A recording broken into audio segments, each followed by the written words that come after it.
भरत को दुख से विलाप करते देखकर धैर्यवान रामचंद्र उनको समझाने लगे। मनुष्य पराधीन है, अपनी इच्छा अनुसार सब काम करने की शक्ति उसमें नहीं है। भाग्य जिधर चाहती है उधर उसको खींचती है।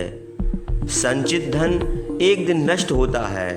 उन्नति के शिखर पर पहुंचे हुए मनुष्य की भी एक दिन अवनति होती है। उसी प्रकार संयोग का अंत वियोग और जीवन का अंत मरण है। जैसे पके हुए फल के गिरने के सिवा दूसरी कोई गति नहीं है, वैसे ही उत्पन्न हुए जीव की मृत्यु होने में कोई संदेह नहीं है। जैसे जिस घर में बहुत मजबूत खंभे लगे होते हैं वह भी पुराना होने पर गिर जाता है, वैसे ही बुढ़ापा और मौत के बस होकर मनुष्य मर जाता है। मौत से कोई नहीं बच सकता। जो रात बीत जाती है वह फिर लौट कर नहीं आती। यमुना का पानी समुद्र में मिलता है किंतु वहां से नहीं लौटता। जिस प्रकार गर्मी के दिनों में सूर्य की किरणें पानी को सोख लेती हैं, उसी प्रकार क्रमशः दिन और रात बीतकर प्राणियों के जीवन का अंत कर देती हैं। मनुष्य चाहे घर में रहे चाहे विदेश में, आयु अवश्य क्षीण होगी।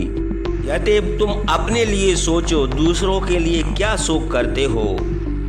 मौत सब जीवों के साथ रहती है, साथ ही चलती है, बहुत दूर पहुंचा कर तब लौटती है। इसलिए मौत से छुटकारा मिलने का कोई उपाय नहीं है। जब मनुष्य के शरीर में झुर्रियां पड़ जाती हैं, बाल सफ़ेद हो जाते हैं, बुढ़ापा आ जाता है, तब मनुष्य परलोक के लिए कुछ नहीं कर सकता। सूर्य के उदय और अस्त होने पर मनुष्य प्रसन्न होते हैं, किंतु यह नहीं समझते कि ये दिन रात बीतकर मेरी आयु क्षीण हो रही है। नई नई ऋतुएं आने पर मनुष्य को प्रसन्नता होती है, किंतु वे यह नहीं सोचते कि इन ऋतुओं के साथ साथ मेरा जीवन भी बीता जा रहा है।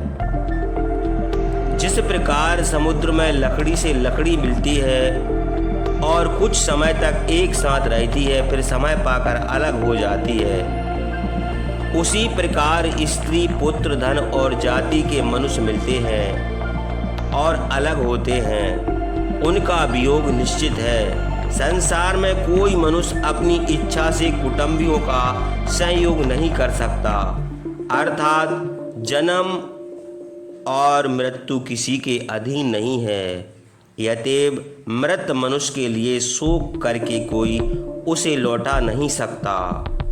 जिस प्रकार मार्ग में मनुष्य किसी पथिक से कहे कि मैं भी तुम्हारे पीछे आ रहा हूँ, उसी प्रकार पिता और पितामह आदि के मार्ग से प्रत्येक मनुष्य को जाना है। अतएव जिससे बचने का कोई उपाय नहीं है, उस मृत्यु के लिए सोच करना व्यर्थ है।